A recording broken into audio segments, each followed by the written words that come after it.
Assalamualaikum warahmatullahi wabarakatuh. Saya Norman bin Ipin. Bersama saya ini ialah bapa mertua saya, Haji Tumiran bin Madiman, yang berusia 88 tahun. Okey, beliau kini dalam keadaan sakit terlantar ya, akibat strok pada tahun lalu, iaitu awal Januari tahun 2020, dan sehingga kini, iaitu hari ini dah masuk 3 Julai 2021.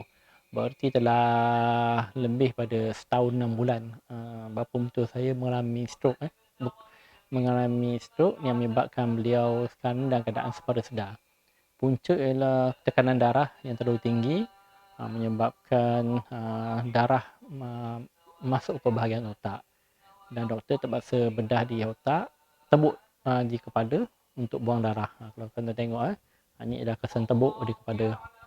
Ini kesan tebuk di kepala, dan menyebabkan beliau sampai sekarang ni masih dalam keadaan tidak sepada sedar. Beliau boleh buka mata, boleh pusing kiri kanan, tapi beliau tidak boleh bercakap. Dan kita pun tidak pastilah sama ada beliau ni faham, tahu apa yang kita cakap, tak pasti, ataupun beliau kenal kita tak pasti, sebab beliau tak boleh bercakap. Dan kalau kita bercakap dengan dia pun kadang-kadang dia tengok, kadang-kadang dia tak tengok. Jadi itu sebabnya kita tidak saya tidak boleh nak memastikan bapa mentua saya ni dia faham ke tidak apa yang kita cakap. Tapi inilah keadaan bapa mentua saya, dah setahun 6 bulan keadaan begini. Sebenarnya semasa beliau mula kena stroke ya, tekanan darah tinggi tu, memang beliau dalam keadaan tidak sedar lah. Dan bila doktor nak buat pembedahan, nak tebuk lubang di bahagian kepala untuk buang darah dalam otak, dan doktor pun telah beritahu bahawa risiko 50-50, memandangkan faktor usia beliau yang pada ketika itu sudah 87 tahun. Tetapi Alhamdulillah, berkat doa daripada saudara mara, sahabat-sahabat andai sekalian, jadi sehingga ke hari ini Alhamdulillah beliau masih diberikan kesihatan yang baik walaupun dalam keadaan terlantar, tapi keadaan beliau sihat. Sihat. Memang beliau tidak ada sakit, sihat. Tak ada demam, tak ada apa-apa lain, tak adalah. Cuma beliau dalam keadaan tidak sedar itu sahaja. Segala keperluan beliau, maknanya kena perlukan orang lain untuk menguruskan. Dari segi minum susunya, dari segi tukar pampersnya, mandi dan sebagainya, maknanya mesti ada orang yang menguruskan beliau. Itulah keadaan beliau sekarang. Bersyukurlah saya masih diberi kekuatan dan diberi kesabaran untuk terus menjaga beliau. Dan memang masa saya sekarang ini, sejak daripada tahun lalu sehingga sekarang, masa saya banyak bersama beliau. Daripada pagi, petang, siang, malam saya akan bersama beliau. Kecuali kalau ada adik-beradik ipar dua yang balik, maknanya saya akan keluarlah untuk menyelesaikan aktiviti saya, kerja-kerja harian saya, seperti tengok sawit saya, kemudian terlibat dengan aktiviti sosial, politik dan sebagainya. Ya. Dan kebiasaan kalau sebelum PKP dulu, setiap hari Sabtu Ahad saya tidak ada di rumah ni. Ya, saya akan berada di Jempol ataupun di mana-mana lah yang melibatkan aktiviti sosial saya dan aktiviti politik saya. Bermula PKP 3.0 ni dah sebulan lebih saya di sini, sebab saya tak dapat surat untuk rentas daerah ataupun rentas negeri. Jadi saya luangkan masa sepenuhnya untuk bersama beliau pagi, petang, siang, malam. InsyaAllah lah, moga-moga Allah terus berikan saya kekuatan, ketabahan untuk terus menjaga beliau walaupun keadaan beliau tidak sedar. Tapi saya masih mengharapkanlah supaya ada keajaiban, mana satu masa dan saatnya nanti beliau kembali pulih seperti sedia kala, insyaAllah. Ni tak tu. Mata dia boleh buka, bukan tak boleh buka, nampak? Bapak tengok apa tu? Okey, tadi pukul 9.30 saya baru sahaja selesai beri susu pada beliau. Kini tunggu masa lah, lebih kurang pukul 10 suku ataupun 10.30 nanti saya akan baringkan balik beliau di atas katil. Memang sekarang ni dia duduk pun di atas katil. Ini kerusi ni memang khusus untuk duduk di atas katil. Jadi bila dalam pukul 10.30 saya akan buang kerusi ni, tempat penyandar ni, dan saya akan baringkan dia. Dan saya akan tukarkan pampers beliau. Kemudian saya tengoklah, kalau kata perlu untuk saya sedut kahak dia, saya akan sedut kahak dia dulu. Tapi kalau kata tak perlu, saya tak sedut lah. Itu bergantung pada keadaan dia. Sebab kalau kita nak tahu makna kita perlu sudut kahak ke tidak, kita tengok nafas dia. Kalau nafas dia macam tersekat-sekat, macam bunyi krok-krak dalam, itu berarti perlu sudut kahak dia keluar. Bila kahak tu berada dalam, tak lepas keluar, makna dia nafas dia akan tidak selesa, tidak lawas, tidak lancar. Jadi kita perlu sedut kahak, keluarkan, baru nafas dia akan lancar. Kalau ikut keadaan sekarang ni, nafas dia okey lah, seperti biasa, tak ada masalah. Dan kalau tuan-tuan tengok ni, tengok dia buka mata. Bapak betul saya ni dia buka mata, tapi saya tak tahulah apa yang dia tengok. Bapak tengok apa tu bapak? Bapak tengok kamera ke, bapak tengok apa? Cuba bapak cakap sikit. Ya, bapak saya mentua saya ni memang dia tak bercakap. Kalau kita bercakap, dia gitulah tengok je. Sama ada dia faham tak faham, saya tak pasti. Dan apa yang dia tengok pun saya tak tahu. Tapi saya rasa memang dia nampak. Cuma saya tak tahu dia kenal ke tidak. Itu je. Ya bapak? Betul bapak? Betul kan? Bapak kenal tak bapak? Bapak nama siapa?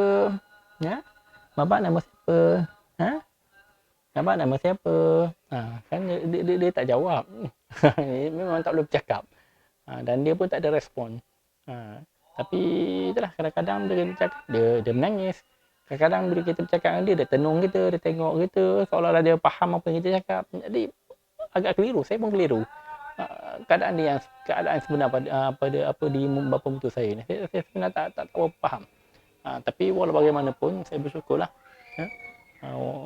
Saya masih diberikan ruang dan peluang untuk terus menjaga beliau.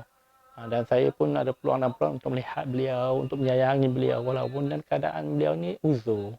Walaupun dalam keadaan mungkin beliau tidak mengenali saya, bagi saya itu tidak menjadi persoalan. Yang penting saya perlu menyayangi dia, saya perlu menjaga dia sebaik yang mungkin.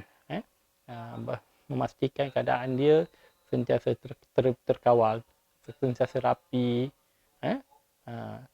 Aktiviti saya pagi dan pukul 9 saya akan mandikan dia.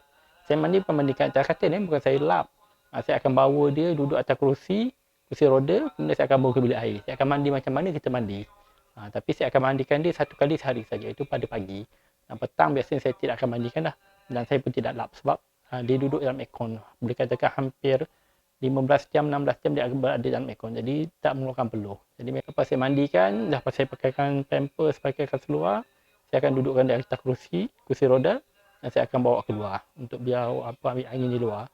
Saya akan biarkan lebih kurang dalam 2 jam, 3 jam di luar. Dan pukul 12.30 baru saya akan masukkan balik. Baru saya akan dudukkan balik atas katil untuk dia tidur. Itulah aktiviti saya. Ya. Dan untuk susu, biasa saya akan bagi, memang dulu doktor sarankan 7 kali sehari. Setiap 3 jam, bermula pada pukul 6 pagi, pukul 9 pagi, pukul 12 tengah hari, pukul 3 petang, pukul 6 petang, pukul 9 malam dan pukul 12 malam. Tapi bila saya buat sampai pukul 12 malam, kesan dia sering batuk-batuk. Mungkin air lebih. Tak tahulah. Tapi memang bila susu sampai pukul 12 malam dia sering batuk-batuk. Jadi saya ambil inisiatif susu dikurangkan pada 6 kali sehari, iaitu sampai pukul 9 malam saja. Mana pukul 12 malam saya dah tak bagi susu. Jadi alhamdulillah sejak pada itu saya tengok batuk dia semakin kurang, dan sekarang ni memang dia batuk tetapi amat kurang. Pagi saya ada beri madu. Mana susu yang pukul 9 pagi itu saya akan sertakan sekedia dengan madu. Itu tambahan lah. Sebab madu ni memang kita kenal lah ya. Segala ubat lah. Kita sekarang ikhtiar insyaAllah. Tujuan saya ini ialah untuk berkongsi-kongsi lah dengan para sahabat di luar sana. Mana tak kira lah dia bapa mertua kita ataupun ayah kita sendiri. Kalau dia dalam keadaan terlantar sakit, biarlah tanggungjawab tu kita pikul. Biar kita rasa dan kita perlu rasakan maknanya perlunya kesabaran, ketabahan dalam menjaga orang-orang seperti ini. Orang yang terlantar sakit. Dah tu bapak. Bapak tengok apa bapak? Bapak tengok apa tu? Bapak tengok kamera je? Bukan? Dan memang sepatutnya orang macam ni kita kena sering bercakap dengan dia. Walaupun dia tak menjawab, walaupun dia tak bercakap apa-apa, walaupun tak tahulah sama dia faham tak faham, tapi kita perlu sering bercakap dengan dia. Cakap dia apa-apa, tak ada masalah. Dan saya memang saya begitulah. Kalau saya bersama dengan dia, saya akan cakap je. Saya mandikan dia pun saya cakap. Saya tukar kabin pun saya akan cakap dengan dia. Saya tak kira lah, apa-apa aktiviti saya, kalau mata dia buka, saya akan cakap. Kalau saya bagi susu dia buka mata, saya akan cakap. Bagi rangsangan. Mudah-mudahan apa otak dia tu akan berfungsi balik lah, akan berperanan balik. Kita bagi rangsangan pada otak dia. Itulah. Itu sedikit perkongsian. Ya. Bapak betul tak bapak? Ya. Cium bapak. Saya pun selalu cium dia. Enggak ada. Kalau saya cium dia senyum. Kalau ada tengok. Ni. Betul. Tak ada senyum. Saya selalu cium dia. Saja-saja main dia. Betul tak bapak? Okey. InsyaAllah. Itu saja dulu ya. Jadi kita jumpa lagi insyaAllah. Assalamualaikum warahmatullahi wabarakatuh.